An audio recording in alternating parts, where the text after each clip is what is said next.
Hi, everyone, and welcome to the Asher Marketing Podcast. Tonight, our guest is Heather Herron. Heather, thanks for being with us tonight. Thank you for asking. Heather, you and I go further back than I remembered. We were talking before we started recording, and our kids actually went to preschool together. Is that correct? I remember seeing you at pick up and drop off, and then different elementary schools, but kind of came together then again in high school. Yeah, so, kind of following the same path. And your girls are now at Miami of Ohio, and you have two girls at the same college. So what's that like? So awesome.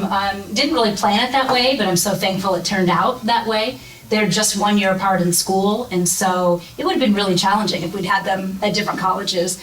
They've become closer. They're better friends now because they have each other there, and so it's been really fun, as you know, watching them grow into young adults. Sure, watching them kind of do their own thing, and even despite the trying times we're in, make their way and figure out the world. It's nice that we had the opportunity to help them do that, but it's nicer when they're doing that on their own. That's exactly right. Now if we could just get them off the payroll. Yeah. Well, that day is hopefully coming soon. Yes. Well, thanks again for being here. As you know, on this podcast, we really talk about three things. One is your career path, and you have a really interesting career path, so I'm looking forward to hearing about that. You work for a very interesting organization in Sweetwater. We'll talk about that. And then from, the standpoint of what a lot of other marketers and people who are in communication and PR like to hear about are some of the things you're working on. So we'll focus on those three things, do a quick hit version of that, the speed round of the show, as I always call it, and then your work here will be done. So career path, I knew you, of course, when you were at News Channel 15. You were an anchor there, and you were in that spot for quite some time. But tell us a little bit about how you got into that spot and why you decided to do something different. Sure. So I am one of those lucky kids who knew at about the age of 14, I wanted to get into broadcasting. I wanted to do news. I love to write. I'm a naturally curious person. And so I knew journalism was going to be my path. I just didn't know if it was going to be newspaper or radio or TV. So I started working in radio actually when I was 16. Really? Was there someone who you wanted to emulate? Someone who was like a hero? I have a great story I can tell you later about. It was Jane Pauley. Okay, all right. An Indiana girl, and she was the host of the Today Show. That's who I grew up watching. Sure. And so I really did kind of model my early ideas after her. Okay. And so I was in radio for several years, got into the telecommunications program at Ball State, which is one of the greatest in the Midwest, if not the country. And it was right after David Letterman had infused a bunch of money into that. And David Letterman had Jane Pauley on a show all the time, so it all comes together, And so I went to Ball State and then did an internship my senior year at Channel 33 here in Fort Wayne. Mm-hmm. And immediately got hired out of the internship. I was actually reporting during the week, and then I actually did weekend weather. Really? And I have no science background. I have no desire. I'm not good at science, but that was the position that was open. Yeah. And David Letterman once did weather. Right, so again, it all comes together. Yeah. And Greg Shout, who was the chief meteorologist there at the time, kind of took me under his wing and said, "I can teach you enough, just to get by." I only did that for 3 months, and then the anchor position opened. So I took over that position. When was that, Heather? Because I moved to Indiana in 1994. Yes. And it was around that time. It was in 94, exactly. Okay. Yes. Yeah. And I graduated in 94, got the job immediately after college, and then very unexpectedly got a job offer from Grand Rapids, Michigan. And, it's a small business. It's a big business, but it's small, and people are very connected. And so it was the same, the company owned Wayne TV here in Fort Wayne and also owned Wood TV, which was in Grand Rapids. Okay. And so through some connections, they found out about me and said, do you want to come to Grand Rapids? I had never been to Grand Rapids. I had to get a map out, figure out where it was. And I grew up in Indiana. I grew up, 10 minutes outside of Muncie, and this was home. And I thought, I don't want to go, but I thought, I have to go. I have to really seize this opportunity. So I was 22 years old when I took the job in Grand Rapids, and it's the 37th largest TV market. Okay. Way in over my head, but I never let on that was the case, and just soaked it up, learned everything I could learn while I was there, and was very happy there. Went as a reporter initially, and then while I was there, got promoted to weekend anchor, and was very happy there. I met my husband there, and we had both of our girls. And actually, because of 9/11, the story's becoming long, and I apologize. No, this is what we do, yes. Because of 9/11 is how I ended up back in Fort Wayne. Okay, so explain that. So yes. how did that lead to you come back? So all of the news directors were gathered at a convention in Nashville Okay. when the planes Wow. hit. So Wow. they were stranded. They were, Wow. grounded there. And so the company that owned us had stations all across the country. We had one in Indianapolis, one in Fort Wayne, and then Grand Rapids. So the news directors got together, rented a car, and said, "We've got to get home. It's the biggest news story of sure. our lives. We Yeah. need to get back to our newsrooms." And coincidentally, I was on maternity leave. I had just had our second daughter. And so in the course of the drive back, the news director at Wayne said to the news director at Wood, "I've been looking for a main female anchor for a while. I haven't been able to find anybody. Is there anybody kind of in our network?" And she said, "You know what? My weekend anchor is from Indiana originally. Huh. She worked in Fort Wayne for a short time. Yeah. Maybe she'd be interested." Yeah. And so they called me, and I Yeah. said, "Are you kidding? Yeah. I have a 21-month-old and a newborn. Yeah. I'm very happy here. We owned a house." And my husband said, "Wait a minute. Let's think about Yeah. this." It was never on my radar to come back to Fort Wayne, and ended up really being such a blessing. Yeah. And I spent over 17 years on the air at Wayne. Sure, So, sure. Again, not in my plan. Yeah. But I kind of believe that it was meant to be. Yeah. Well, I mean, one of the things we've talked about with, I think, just about everyone who's been on the podcast so far is how relationships ultimately get you where you want to go. If those two people had never talked in the car, you'd never be where you are today. It's weird to think about. Yeah, for sure. So the news business is, from the outside looking in, seen as a glamorous business. And now that I know a lot of folks, including you, who have worked in that business, it's a lot of really early mornings and a lot of stress. What was that experience A like? lot of late nights and Yeah. weekends, and you know what? I never complained about it or saw it as being drudgery, because I really loved it. Yeah. Honestly, I was doing what I had always dreamed Sure. of doing. And so I was one of those, especially when I was younger and single. I mean, I jumped at every chance to work. Sure. You need somebody to anchor on the holiday, sign me up. Yeah. I just really wanted that experience. Sure. And so I never minded the work. Now, I will say, and especially now having been out of the news business for 2.5 years, I didn't fully appreciate how negative it can be, because of not only the news itself being negative, but Sure. just the grind of the hours and the people moving into the market, moving out of the market. It really. But again, I don't say that to complain. Sure.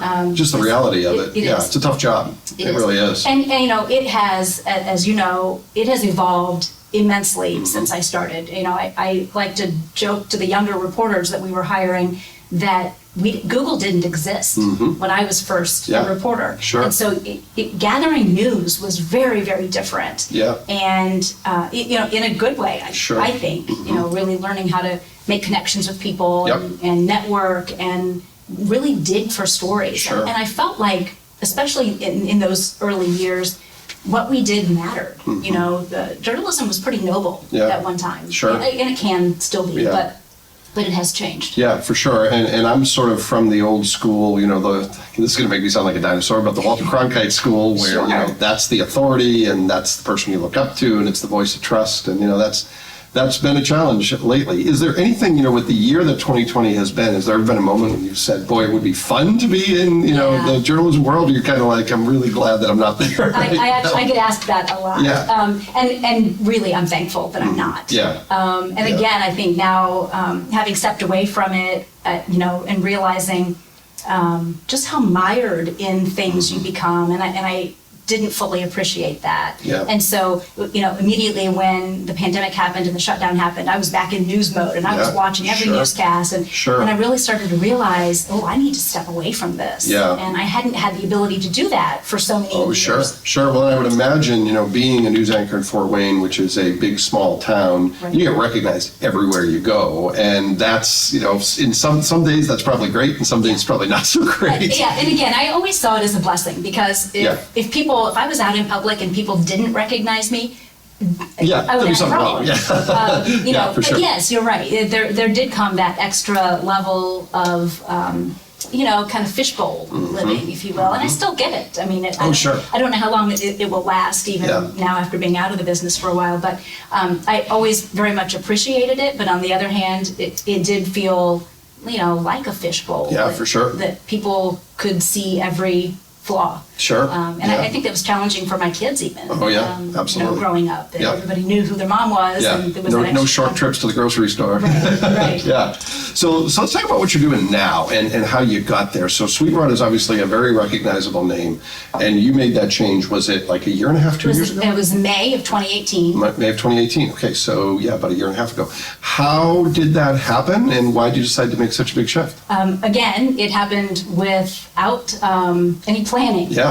And which is why I do sort of, if you believe in fate or timing or a God thing, I really had been thinking what would my life look like if I wasn't doing television, and that was primarily out of many conversations that I had with my husband about, okay, our kids are almost grown. I work nights, he works days, and we were really great parenting partners in that respect because one of us was home with the kids. But I thought they're going to be gone. We're going to be empty nesters and living in the same house, but never seeing each other. Very parallel lives. And I thought, gosh, that's not really what I want. We needed to reconnect. So I began to think, what would I do and what would that look like? But never really acted on it because I kind of got this in my head of this is all I know how to do and it's all I'm good at and I have no skills that are transferable. Well, now I realize how short-minded that was. And probably everyone else could see it, but you couldn't, as is true for most of us. Most of us. Yeah. And so, it happened out of the blue. I got a call from one of the executives at Sweetwater and said, we have somebody retiring. We kind of want to revamp the position. Do some things differently. Do you think you'd be interested in having a conversation with us? And the timing was just perfect. It was a few months from my contract being up. And so it worked out, and I've never looked back. Yeah, so tell us what you're doing at Sweetwater these days. It's a communication role, it's an executive role, but what exactly does the work look like? Yeah, it's kind of all over the place, which is what I love. So my title is Vice President of Corporate Communications, but that doesn't begin to tell you what I do. Sure. So a good chunk of my job is community outreach and the philanthropy side of it. And as you know, Chuck and Lisa Zurak are incredible philanthropists in this community. And so I work closely with them on things that they're supporting, organizations that they're donating money to. Very invested in programs with music and youth, and not just that, but that's a focus. And reinvesting in Fort Wayne and the community. So that's a lot of fun, and I get to work on the opposite side now with people that I knew, in my news role, but we get to work with them very differently. So that's a lot of fun. The other part of it is really communications. So I take care of all of the internal communications. We do a company-wide newsletter once a month, and so I concentrate on that. And then the most exciting thing that we've done since I joined was engaging with a PR firm. And really ramping up our efforts. Everybody in Fort Wayne knows who Sweetwater is. If you're a musician, you probably know who Sweetwater is, but we are really best in class in so many areas in terms of technology, culture for sure. And so we really felt like there's a story out there that needs to be told. And Chuck, his story by itself, starting the company in the back of a Volkswagen bus, it's such an authentic story to tell. Well, I want to hear a little bit about how you define Sweetwater to people either who know it on the surface but don't know the details, or who don't know it at all, because it seems like it's one of those overnight sensations that was 30 years in the making. That's exactly what it is. So tell me a little bit about the Sweetwater story from your perspective. Sure. So Chuck really started it literally in the back of a Volkswagen bus. Started as a studio. He's a musician, an engineer, and he would travel around to venues and string cable and record things. And got into the retail side of it several years later, working with a machine called the Kurzweil K250. And it was really cutting edge back in the early 70s. And that's what started the retail side of it. And Chuck is such a visionary. And so jumped on the e-commerce bandwagon before it was a bandwagon, and began the e-commerce side of our business. And that's what has led to the success of today. So it's sort of the Jeff Bezos of the music world. Yes, you can think of that. And Yeah. we do have a retail. We have one brick and mortar location. Sure. It's here in Fort Wayne, but the bulk of our business is all done online or on the phone. Yeah. So the phrase, was it the Kazos Z250? Did I? The Kurzweil. Kurzweil. Yes. See, yeah. So Yes. did you have any music background, or was this all language you had to learn? No, I've had to learn it all. In fact, they asked me that initially. Do you play any instruments? Because I mean, I would bet probably 80% of the people there are musicians. Yeah. It's such a creative Sure. place. No, I have no musical background. Okay. I've learned it all. Yeah. Good thing I'm a quick study, and so I've really embraced it and absorbed it. It's where the news background comes in, so you have to know a lot about, you have to know a little about a lot of different things, yeah. Yeah, so Sweetwater is, primarily an e-commerce retailer. It has a brick and mortar location. How do you define the size of Sweetwater? Because it's a big place and it's grown exponentially, but how do you, when people ask you how big is the entity, how do you define that? Yeah, it's really hard. We have over 1,800 employees just there on the Sweetwater campus. Wow. That does not include any of our Sweet family businesses, Sure. which I should mention, I also do PR for all of those. Okay, so this and is Sweet aviation, yep. And Sweet Helicopters and Launch Optical, all of those. So we call those our Sweet family of companies. And so not including those, we have about 1,800 employees on campus. We have I want to say 163 acres, I think that's right, up on the northwest side of Fort Wayne. It's really become its own kind of campus. There's no other way to say it. We have really designed things to make it easy to work there so that you can combine work and life. Yep. Chuck, again, being a visionary, is very aware of culture and has worked really hard to create that. Yeah. And that's been a challenge as we've grown so quickly in the last few years to maintain that. Yeah. But it really is a family business. Yep. He's the sole owner along with his wife, and they really stress that. Yeah. So what role do you have, if any, in being part of shaping culture in employee recruitment? Because from a PR standpoint, people always think about external PR, but a big piece of it is sort of reinforcing the culture internally. Do you play any role in that? Yeah, I work very closely with our human resources team. We have a relatively new position called the Chief People Officer. Yep. And he oversees all of our HR. And that, again, we've been really focusing on efforts to attract people and then to retain them. And, it can be challenging because people are like, for what? Yeah, for sure. Especially musicians who've been in bigger cities. Yep. And so we've worked really hard to get them here, and then once they're here, to really engage them in the community. They get plugged in with other musicians. Trailing spouses, that's really important to us. For sure. So we do have a lot of initiatives in place that are geared toward communicating, what a great place it is to the families of those workers as well. We have a Facebook page, Sweet Home Indiana, for spouses and employees. Yeah. Yeah, well, and you and I know what a great place this is to raise kids. So, and we're both transplants, me from a different state, you from a little bit closer, but still. So I think it's easier to tell that story when you've lived it and when you have that experience. So, Absolutely. Yeah.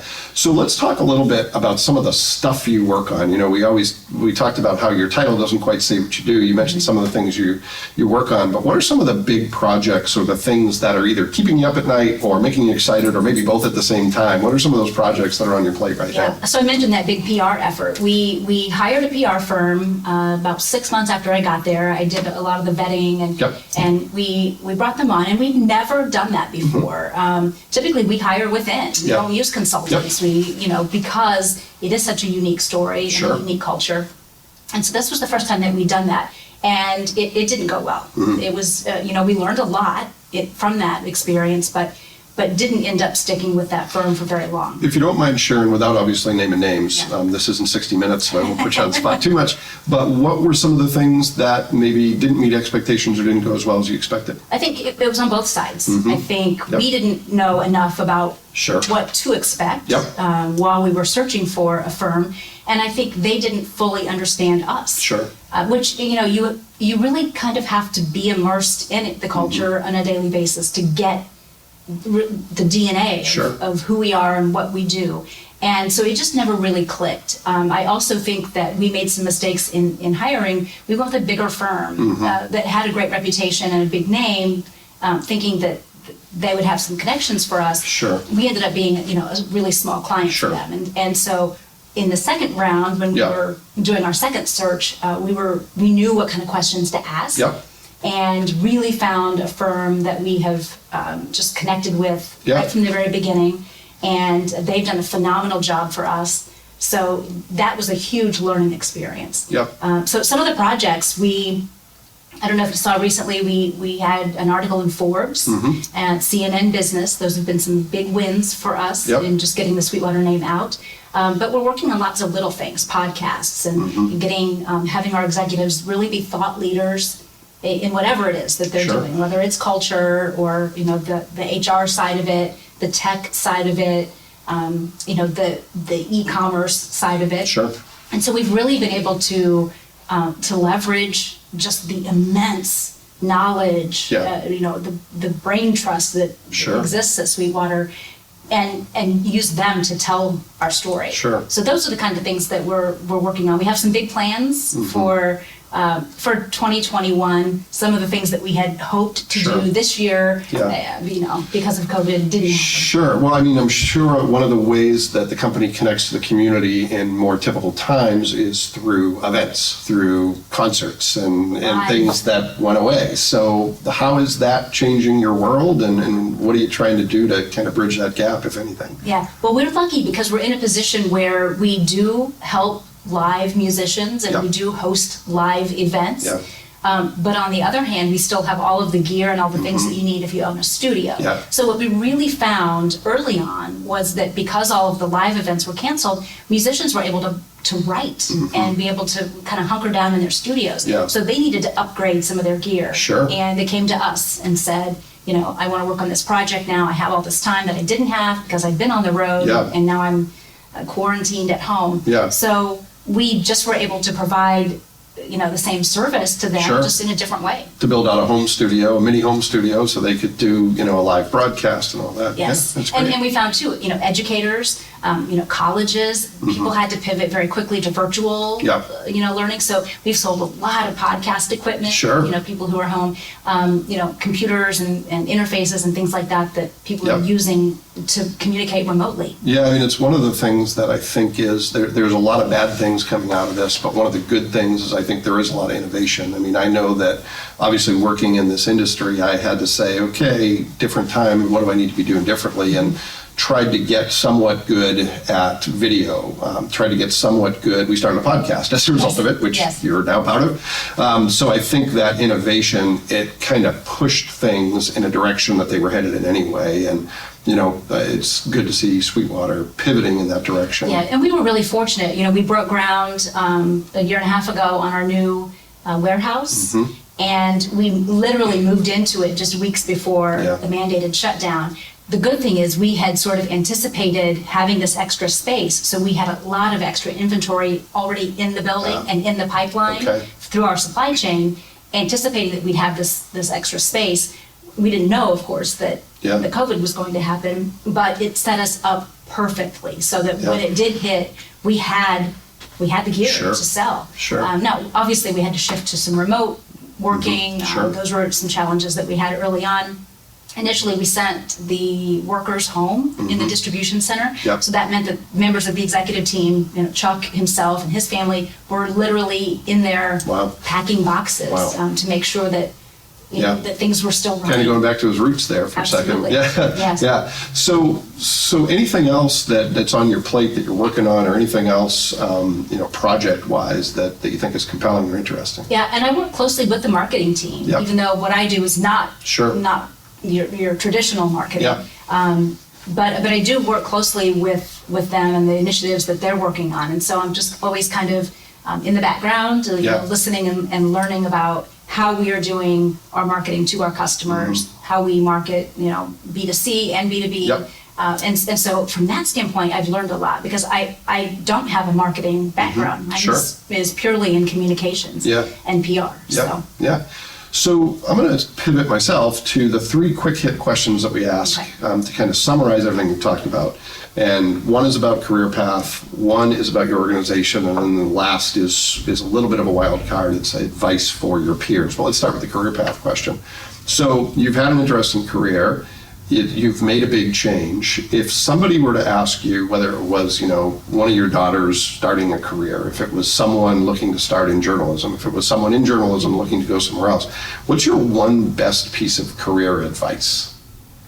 I have lots of advice to give. I'll just relate this one story, and I was making the transition from 30 years in broadcasting to this new career in a new place where I didn't know anybody. At the same time that my older daughter graduated from high school and was getting ready to leave to go to college. And she, had these few moments where she was sort of paralyzed with fear and the unknown, and it's scary. And she said, maybe I made the wrong decision going away from home. Maybe I should have stayed here. Maybe I chose the wrong major. Just, all of these things.